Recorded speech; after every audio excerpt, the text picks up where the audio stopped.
What is up, everyone? Welcome back to another episode of our Kings related podcast, wherever you may be. And this recap of the Kings 122-98 victory over the Dallas Mavericks on this Monday evening.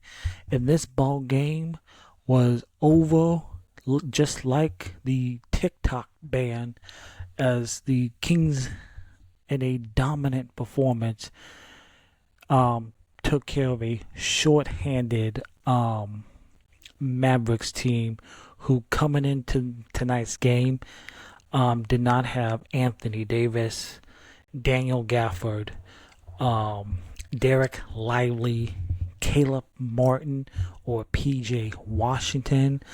And in that first half, they also lost Kyrie Irving with a sprained knee as he took an awkward step towards the basket where he was fouled. He stayed in the game, shot the 2 free throws, but exited the game, and Kyrie did not return to the game. So hopefully Kyrie Irving is okay and not seriously injured. But a tremendous game for the Sacramento Kings as they win the 4th straight game.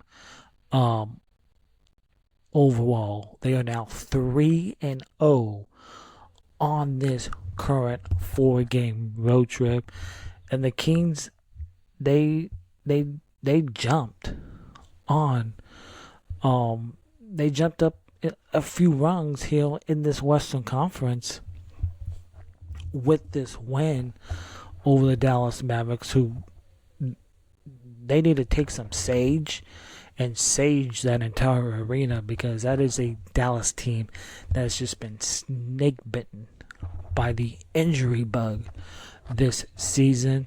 Kings are now 32-28. They are now 8th in the Western Conference.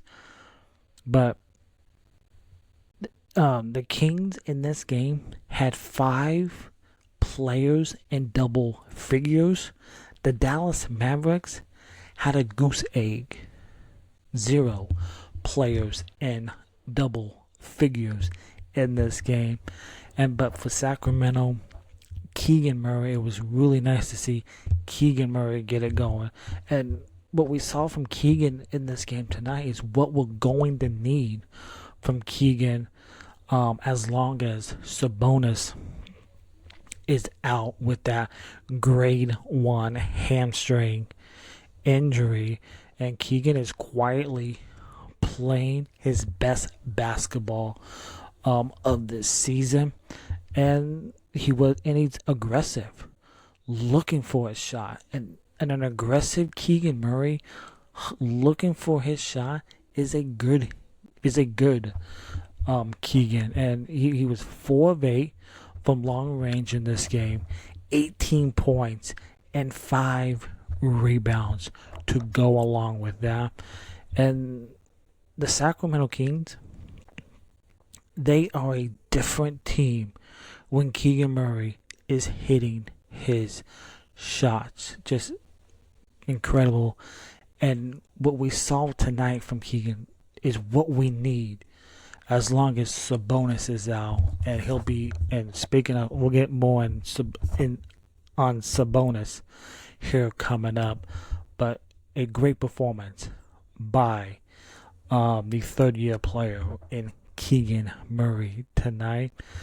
And Zach LaVine moved around the court using JV with those screens set by JV to free himself on multiple possessions. And LaVine he scored at all 3 levels.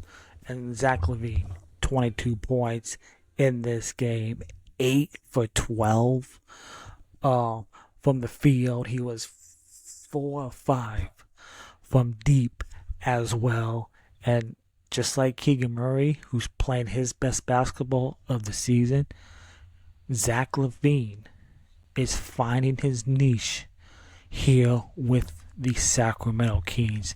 And he looks like the Zach LaVine of he's been playing great basketball even before he joined the Kings. So, and shout out to Zach, also named Western Conference Player of the Week as well. And then DeMar DeRozan took over in that second quarter. He took control of the paint. He took control of the paint and the point guard duties and called his own number for 10 of his 20 points in the 12 minutes leading up to the half. And when he's hitting from his spot there in the mid range, there is very little that the opposition can do to stop Debo. And he took over the point guard duties because Malik Monk left this game early, but he did return. Must have been maybe he stepped on somebody's foot, maybe tweaked that ankle, but Malik Monk did return to this ball game. And with Domantas Sabonis out for maybe a week or two with that grade 1 hamstring injury, who's going to fill in for Sabonis? You got JV, who's going to step into that starting center position. And that means with JV, he's that next man up.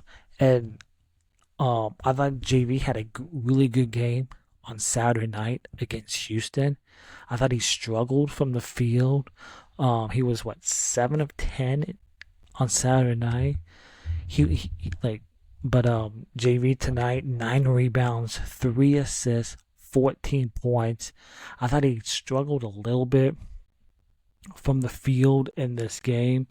6 of 15 from the field for JV in this game. And also we saw Trey Lyles as well as that backup big to JV in this game. So really nice to see JV step up in this game. And as I mentioned, that first half was marred to be some couple of injuries. First, you got Kyrie Irving going down what looked like a knee injury. Looked like he hyperextended his I think it was his left knee. Driving to the basket, he stayed in, shot the 2 free throws, but he left. And then you got Malik Monk, who headed to the locker room in that first half with a foot issue, but Monk did return and he scored 13 points and he dished out 8 assists. And the most important thing from Malik Monk in this game, 0 turnovers in this game. Just incredible by Malik Monk in this game. And then Trey Lyles, he got a DNP CD in that Utah game. He comes back Saturday night. Number gets called in. Stay ready. I thought Trey Lyles played well on Saturday night. And in the absence of Sabonis, Trey Lyles is going to get some extra minutes now. And he showed up in this game, 4-4 from the field. And he finished with 9 points, 9 rebounds, 6 assists for Trey Lyles. And if you can get Trey Lyles playing some good ball here in the absence of Sabonis, and if the Kings can just tread water while Sabonis, hopefully he gets healthy with that hamstring injury and not lose much ground in this brutal play-in race that the Kings are in. You can stay in this play-in race. Also, Scalabicio, who signed a 10-day contract,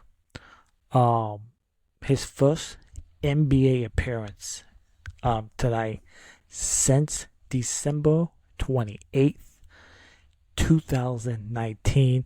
Again, he's on a 10-day contract. He's been playing well down in the G League for the Sacramento Kings, and Scal was the 20th pick by the Kings back in 2016. So it's good to see Labicio back on the floor on an NBA roster here for the Sacramento Kings. As I mentioned earlier, the Kings had 5 players in double figures. The Dallas Mavericks, 0. It is the fourth time in franchise history that they have held all 5 opponent starters into single digits. And the first time since 2015 of March 3rd, exactly 10 years to this day. So that's incredible. If you want to mention Klay Thompson, who seems like he kills the Kings every time he plays them. Klay Thompson, 24 minutes in this game. How many points did Klay Thompson have? 3 points by Klay. He was 1 of 3 from 3, and he was 1 of 4 from the field.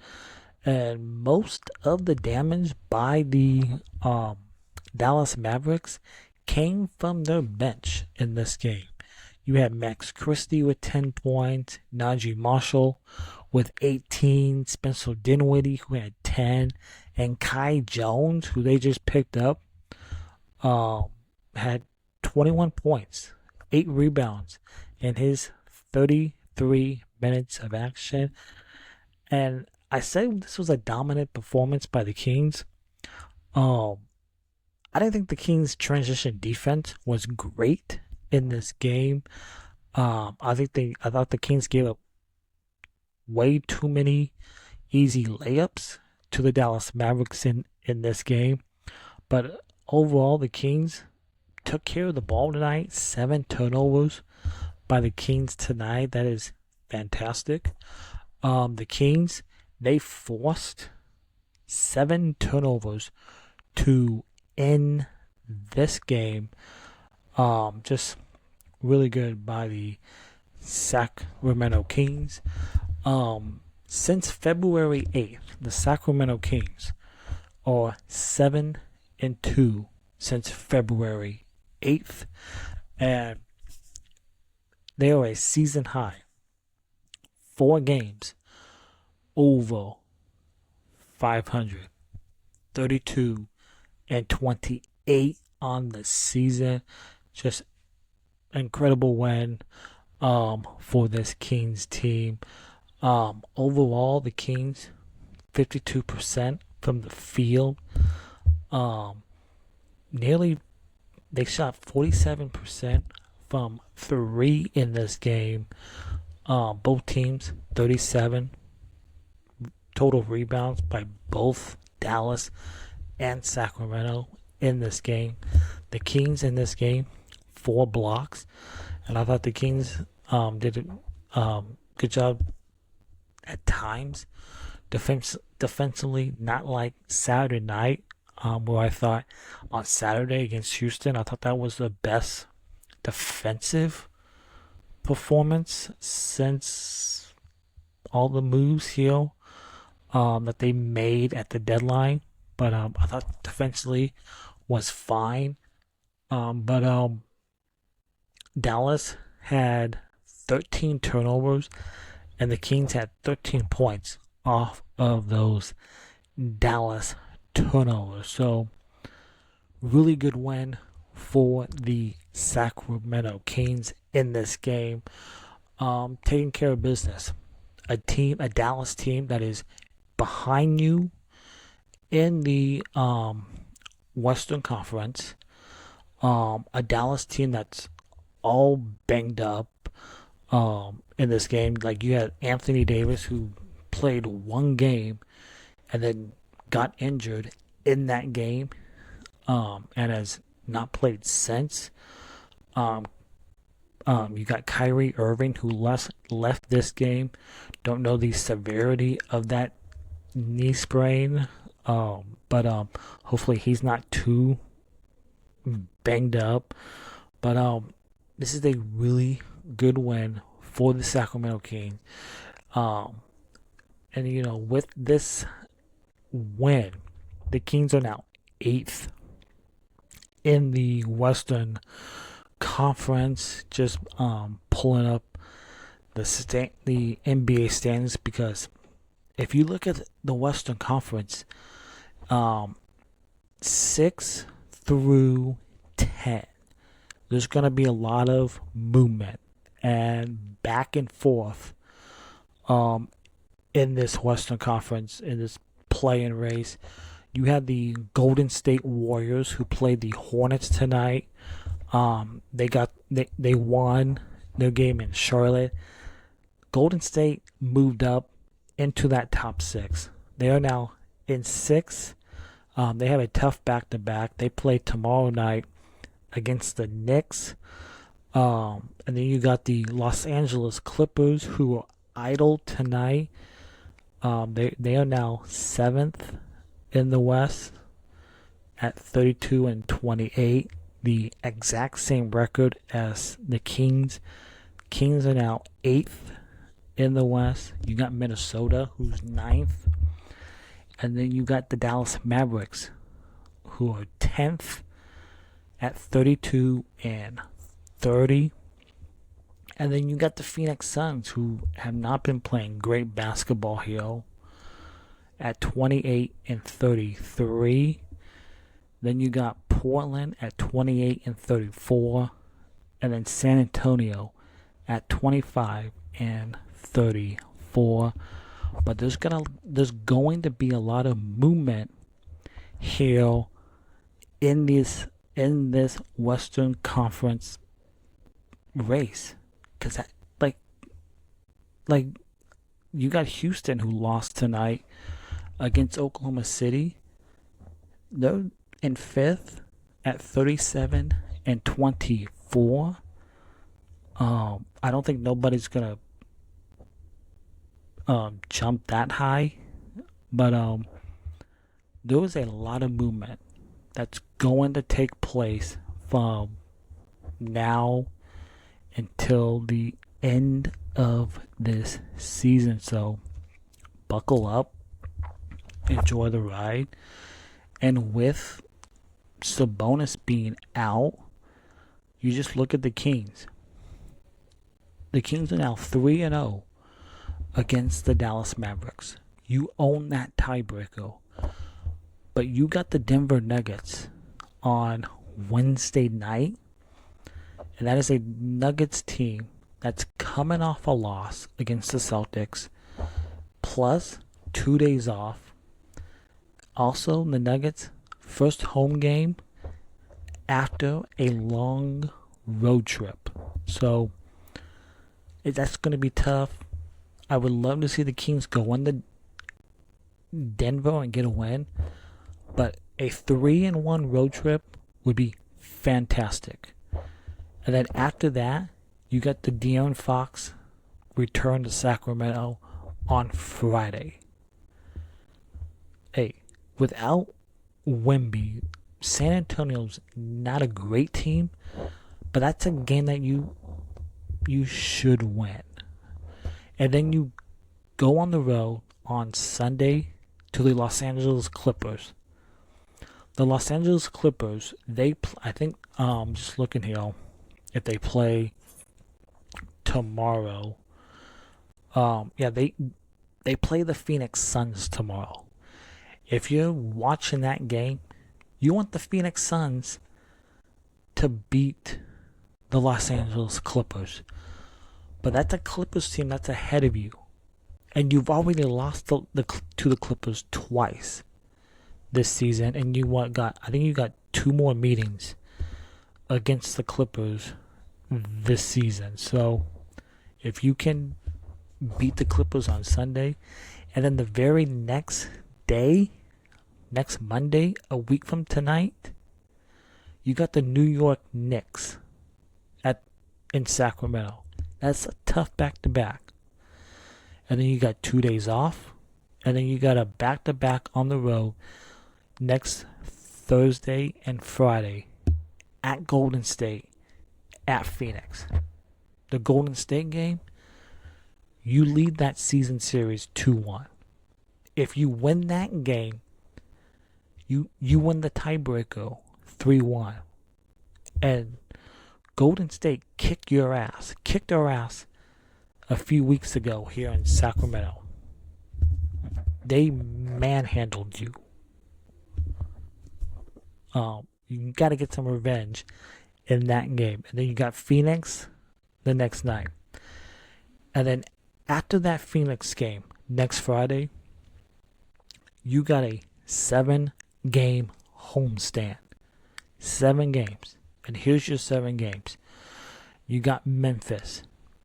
And then you got a back-to-back against Cleveland and Chicago. You should split that. Cleveland, best team in the East. Chicago, not a great team. You should win that.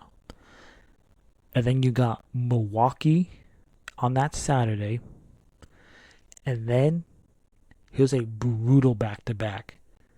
The Boston Celtics, and then the very next night, you got the Oklahoma City Thunder. That's a brutal back-to-back. And then to close out that homestand, you got the Portland Trailblazers, who you lost to twice this season. Win that game against Portland. You're better than the Blazers, even though the Blazers have been playing some much better ball. I think defensively, they've really taken good strides defensively. And then you close out the month of March at Orlando, at Indiana. And then you